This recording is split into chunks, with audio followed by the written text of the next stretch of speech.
Hi hello வணக்கம் நண்பர்களே. பாபா தமிழ் சேனலோடாக மற்றும் ஒரு சுவாரஸ்யமான தகவலோடு உங்களை சந்திப்பதில் மகிழ்ச்சி அடைந்தேன். குறிப்பாக இந்த காணொலியிலே உங்களுக்கு முழுக்க முழுக்க தர இருக்கின்ற விளையாட்டு தகவல் என்னவென்று சொன்னால், அதாவது இலங்கை வெர்சஸ் நியூசிலாந்து அணிக்கான இரண்டாவது டெஸ்ட் போட்டி தொடர்பான முழு விவரத்தையும் நான் உங்களுக்கு இந்த காணொலியிலே தர இருக்கிறேன். அதே போல இலங்கையில் இரண்டாவது போட்டியில் அறிமுகமாகிய சுழல் பந்து வீச்சாளர் முதலாவது 5 விக்கெட் பிரதியும் எடுத்திருக்கின்றார். அருமையான முறையிலே பந்து வீசி இருக்கின்றார். அவர் தொடர்பாக தர இருக்கிறோம். அதே போன்று கமிந்து மெண்டிஸ், அதே போல நாங்கள் பார்த்தோமாக இருந்தால் இலங்கையினுடைய பயிற்றுவிப்பாளர் சனத் ஜெயசூரிய தொடர்பான ஒரு மிக முக்கியமான ஒரு விடயத்தை இலங்கை கிரிக்கெட் சபை வெளியிட்டிருக்கின்றது. இது தொடர்பாகவும் நான் உங்களுக்கு தர காத்துக் கொண்டிருக்கிறேன். அதற்கு முன்பதாக நீங்க இந்த காணொலியை பார்த்து கொண்டிருக்கின்றீர்களாக இருந்தால் கண்டிப்பா லைக் பண்ணுங்க, ஷேர் பண்ணுங்க, ஃபாலோ பண்ணுங்க. அதே போல பாபா தமிழ் சொல்லக்கூடிய யூடியூப் சேனல்ல மறக்காம சப்ஸ்கிரைப் பண்ணி அந்த பெல் ஐக்கனையும் அப்படி ஒரு தட்டணும் தட்டி விட்டுருங்க. காரணம், நான் போடுகின்ற ஒவ்வொரு வீடியோவும் உங்களுக்கு நோட்டிபிகேஷன்ல வந்துடும். இப்போ வாங்க இந்த வீடியோக்குள்ள போகலாம். குறிப்பாக நாங்கள் பார்த்தோமாக இருந்தால் இலங்கை வெர்சஸ் நியூசிலாந்து அணிகளான 2 போட்டிகளை கொண்ட டெஸ்ட் தொடர் இதனுடைய முதலாவது நிறைவுக்கு வந்தது. அந்த போட்டியிலும் இலங்கை அணியினர் 63 ஓட்டங்கள் வித்தியாசத்தில் வெற்றி அடைந்து கொண்டார்கள். இரண்டாவது போட்டியிலும் இலங்கை அணியினர் இன்னிங்ஸ் வெற்றியினை பதிவு செய்திருக்கின்றார்கள். 154 ஓட்டங்கள் வித்தியாசத்திலே இந்த வெற்றியும் இன்னிங்ஸ் வெற்றியும் அதே போன்று 154 ஓட்டங்கள் வித்தியாசத்திலும் வெற்றி அடைந்திருக்கின்றார்கள் என்பது குறிப்பிடத்தக்க. அதாவது இந்த மைதானத்தை பொறுத்தவரையில் இந்த 2 போட்டிகளுமே காலி சர்வதேச மைதானத்தில் இடம்பெற்ற போட்டி என்பது குறிப்பிடத்தக்க. காலி சர்வதேச மைதானம் என்றால் சுழல் பந்து வீச்சாளர்களுக்கு ஒரு சாதகமான மைதானம் என்றுதான் நாங்கள் கூற வேண்டும். இலங்கை அணியை சேர்ந்த 2 சுழல் பந்து வீச்சாளர்களும் மிகச்சிறப்பான முறையிலே பந்து வீசி இருக்கிறார். முதலாவது இன்னிங்ஸில் ஒருவர் கலக்கியிருக்கிறார், இரண்டாவது இன்னிங்ஸில் மற்றவர் கலக்கியிருக்கிறார். துடுப்பாட்டத்திலும் அருமையான முறையிலே துடுப்படுத்த இருந்தார்கள். ஆனால் நியூசிலாந்து அணியினர் துடுப்பாட்டத்திலும் பெரிதாக சோபிக்கவில்லை, பந்து வீச்சிலும் பெரிதாக சோபிக்கவில்லை என்றுதான் நாங்கள் கூற வேண்டும். குறிப்பாக 2 போட்டிகளும் பிலிப்ஸை தவிர வேறு யாருமே மிகச்சிறந்த அசாஸ் பட்டேல் அவர்கள் இருவரையும் தவிர வேறு யாருமே பெரிதாக பிரகாசிக்கவில்லை என்றுதான் நாங்கள் கூற வேண்டும்.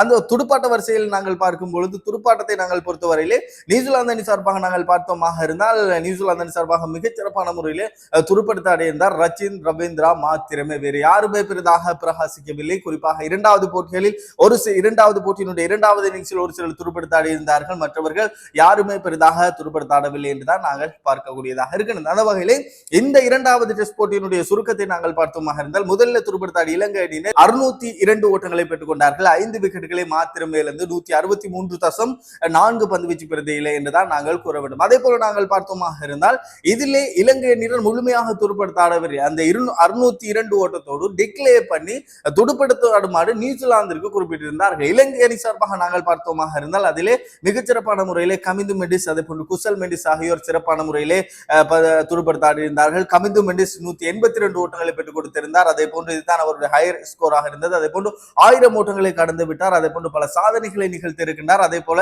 நாங்கள் பார்த்தோமாக இருந்தால் குசல் மெண்டிஸ் நீண்ட இடைவேளைக்கு பிறகு தன்னுடைய துடுப்பாட்டத்தை வெளிக்காட்டி தான் மீண்டும் போமுக்கு வந்து விட்டேன் என்பதாக தன்னை நிரூபித்துக் கொண்டிருக்கின்றார். 7ஆம் இலக்கத்தில் மிகச்சிறப்பான முறையில் துடுப்படுத்தாடி கொண்டிருக்கின்றார். அதே போல தினேஷ் சந்திமலும் 3ஆம் இலக்கத்திற்கு வந்து நான் 3ஆம் இலக்கத்திற்கு தகுதியானவன் என்பதாக தன்னுடைய துடுப்பாட்டின் மூலமாக ஒரு சதத்தினையும் பெற்றிருந்தார் என்பது குறிப்பிடத்தக்கக்கூடிய. இதிலே இலங்கை அணியினர் 62 ஓட்டங்களை பெற்றுக் கொண்டார்கள் என்பது குறிப்பிடத்தக்கக்கூடிய ஒரு விடயம் இருக்கின்றது. முதலாவது இன்னிங்ஸில் நியூசிலாந்து பந்துவீச்சு பிரதியை நாங்கள் பார்த்தோமாக இருந்தால் டீம் சவுதி 19 ஓவர்கள் பந்து வீசி 70 ஓட்டங்களை பெற்றுக் கொடுத்து 1 விக்கெட்டினை கைப்பற்றியிருந்தார். அதே போன்று கிளீன் பிலிப்ஸ் மாத்திரமே 38 ஓவர்கள் பந்து வீசி 141 ஓட்டத்தினை விட்டுக் கொடுத்து 3 விக்கெட்டினை கைப்பற்றியிருந்தார் என்பது குறிப்பிடத்தக்கக்கூடிய ஒரு விடயமாக இருந்தது.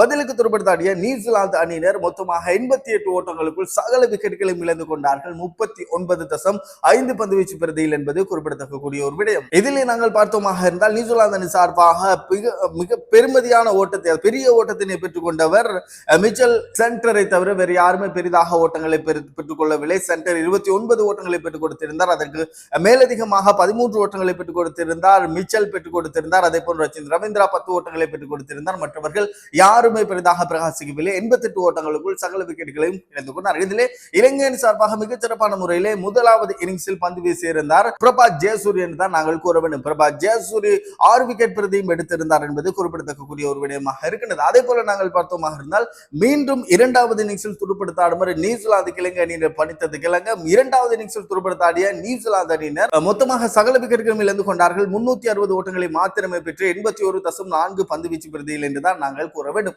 நியூசிலாந்து அணி சார்பாக நாங்கள் பார்த்தோமாக இருந்தால் பிளண்டன் 60 ஓட்டங்களை பெற்றுக் கொடுத்திருந்தார். அதே போன்று பிலிப்ஸ் 78 ஓட்டங்களை பெற்றுக் கொடுத்திருந்தார். 99 பந்து பந்துகளுக்கு 6-4 ஓட்டம் 3-6 ஓட்டம் அடங்கலாக. அதே போல மிச்சல் சென்டர் 67 ஓட்டங்களை பெற்றுக் கொடுத்திருந்தார். அதே போல சவுதி 10 ஓட்டங்களை பெற்றுக் கொடுத்திருந்தார். அசஸ் பட்டேல் 22 ஓட்டங்களை பெற்றுக் கொடுத்திருந்தார் என்றுதான் நாங்கள் பார்க்க வேண்டும். இந்த போட்டியில 360 ஓட்டங்களை பெற்று சகல விக்கெட்டுகளும் இழந்து கொண்டார்கள் நியூசிலாந்து அணியினர் என்பது குறிப்பிடத்தக்க கூடிய ஒரு விடயமாக இருக்கிறது. இந்த போட்டியிலே இலங்கை அணியினுடைய பந்துவீச்சு பிரதியை நாங்கள் பார்த்தோமாக இருந்தால் இலங்கை அணி 2வது டெஸ்ட் போட்டியிலே இலங்கை அணிக்குள் உள்வாங்கப்பட்ட நிசான் பீரிஸ் மிகச்சிறப்பான முறையிலே பந்து வீசியிருந்தார். 1வது இன்னிங்ஸில் 3 விக்கெட்டுகள், 2வது இன்னிங்ஸில் 6 விக்கெட் பிரதியினை எடுத்திருந்தார் என்பது குறிப்பிடத்தக்க கூடிய ஒரு விடயமாக இருக்கிறது. அந்த வகையிலே நாங்கள் பார்த்தோமாக இருந்தால் நிசான் பீரிஸ் 33 ஓவர்கள் பந்து வீசி 170 ஓட்டங்களை விட்டுக் கொடுத்து 6 விக்கெட்டினை கைப்பற்றியிருந்தார் என்பது குறிப்பிடத்தக்க. அதே போல பிரபா ஜெயசூரி 3 விக்கெட்டினை கைப்பற்றியிருந்தார் இந்த போட்டி. அதாவது 1வது இன்னிங்ஸில் நிசான் பீரிஸ் 3 விக்கெட்டுகள், பிரபா ஜெயசூரி 6 விக்கெட்டுகள். இந்த 2வது இன்னிங்ஸில் நிசான் பீரிஸ் 6 விக்கெட், பிரபா ஜெயசூரி 3 விக்கெட் என்பது குறிப்பிடத்தக்க கூடிய ஒரு விடயமாக இருக்கிறது. அந்த வகையில் தனஞ்செடி சில்வாவும் 1 விக்கெட்டினை கைப்பற்றியிருந்தார் என்பது குறிப்பிடத்தக்க கூடிய ஒரு விடயமாக இருக்கிறது. இந்த போட்டியிலே இலங்கை அணியினர் வெற்றி கொண்டார்கள். இன்னிங்ஸ் வெற்றியினை பதிவு செய்திருக்கின்றார்கள். அதாவது 154 ஓட்டங்கள் வித்தியாசத்திலே, அதாவது இந்த வெற்றியினை பதிவு செய்த ஒரு இன்னிங்ஸும் அதே போல 154 ஓட்டங்கள் வித்தியாசத்திலும் இலங்கை அணியினர் வெற்றி பெற்றிருக்கின்றார்கள் என்பது குறிப்பிடத்தக்கும். இது மிக மிக முக்கியமான ஒரு வெற்றியாக இருக்கிறது. காரணம், அதாவது இம்முறை இடம்பெற இருக்கின்ற டெஸ்ட் சாம்பியன் ட்ரோஃபிக்காக வேண்டி, சாம்பியன்ஷிப்புக்காக வேண்டி இது மிக பெரும் ஒரு இலங்கை அணிக்கு மிக பெரும் பக்கபலமாக இருக்கும் என்பது குறிப்பிடத்தக்க கூடிய ஒரு விடயமாக இருக்கிறது. அந்த வகையிலே நாங்கள் பார்த்தோமாக இருந்தால் இந்த போட்டியினுடைய பிளேயர் ஆஃப் த சீரியஸாக தெரிவு செய்யப்பட்டிருந்தார். இந்த தொடருடைய தொடராட்ட நாயனாக தெரிவு செய்யப்பட்டிருந்தார் பிரபா ஜெயசூரி என்பது குறிப்பிடத்தக்க. அதே போன்று இந்த தொடரினுடைய, அதாவது இந்த 2வது போட்டியினுடைய ஆட்ட நாயகன் விருதினை பெற்றிருந்தார். 182 ஓட்டங்களை ஆட்டமிழக்காமல் பெற்று துடுப்படுத்தாடிய கமிந்து மெண்டிஸ் என்பது குறிப்பிடத்தக்கக்கூடிய ஒரு விடயமாக இருக்கிறது. அதே போல நாங்கள் பார்த்தோமாக இருந்தால் இலங்கை அணியினுடைய தலைமை பயிற்றுவிப்பாளர் தொடர்பான ஒரு தகவல், குறிப்பாக இந்த நியூசிலாந்து அணிக்கு எதிரான தொடரோடு தலைமை பயிற்றுவிப்பில் இருந்து விலக இருப்பதாக, சனத் ஜெயசூரி விலக இருப்பதாக தகவல்கள் வெளியாக இருந்தன. ஆனால் இலங்கை கிரிக்கெட் சபை மீண்டும் 1 வருடங்கள் இந்த இலங்கை கிரிக்கெட் அணியினுடைய உத்தியோகபூர்வமான தலைமை பயிற்றுவிப்பாளராக, தற்காலிகமான பயிற்றுவிப்பாளராக தான் இதுவரையும் இருந்தார். ஆனால் உத்தியோகபூர்வமாக இலங்கை அணியினுடைய தலைமை பயிற்றுவிப்பாளராக நியமிக்கப்பட்டிருக்கின்றார் சனத் ஜெயசூரி என்பது குறிப்பிடத்தக்க. அதாவது சனத் ஜெயசூரியுடைய காலத்திலே தான், அதாவது 27 வருடத்திற்கு பின்னால் ஒரு வெற்றியினை பதிவு செய்திருந்தார்கள். இந்தியா அணிக்கு எதிராக ஒரு நாள் போட்டியினை வென்றிருந்தார்கள். அதே போல நியூசிலாந்து அணிக்கு எதிராக, அதாவது இங்கிலாந்து அணிக்கு எதிராக 15 வருடங்களுக்கு பிற்பாடு இங்கிலாந்து மண்ணிலே ஒரு வெற்றியினை பதிவு செய்திருந்தார்கள். அதே போன்று இதுவும் 10 வருடங்களுக்கு பிற்பாடு நியூசிலாந்து அணிக்கு எதிராக ஒரு தொடரினை இலங்கையிலே வென்றிருக்கின்றார்கள் என்பது